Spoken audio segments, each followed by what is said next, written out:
Qu'est-ce que cette scène-là? Pas la cerise. 5 $, je suis curieux de voir le goût que ça a. Prends ma paille, je te l'aurais pas donnée si j'avais la vérole. Ah non, mais moi j'ai peut-être un truc. Je suis résistante. Cette scène-là. Bon, à sec.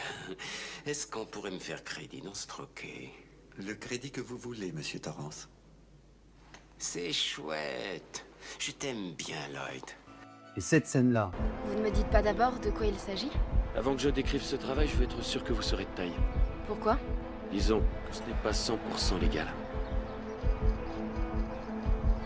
Vous avez 2 minutes pour dessiner un... Ou en commun, et ben je vais te le dire tout de suite. Alors la règle des 180 degrés, c'est quoi? Ça va consister à tracer une ligne que la caméra ne pourra jamais dépasser.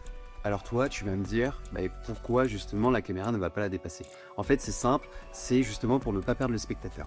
Par exemple, dans un dialogue, si je respecte la règle des 180 degrés, j'aurai mon personnage de droite qui va rester tout le temps à droite. Par contre, si je traverse la ligne des 180 degrés, j'aurai mon personnage qui était à la base à droite qui va se retrouver à gauche. Donc ça va perdre mon spectateur. C'est une règle toute simple et je te conseille de vraiment l'appliquer car ça peut faire toute la différence dans ton film.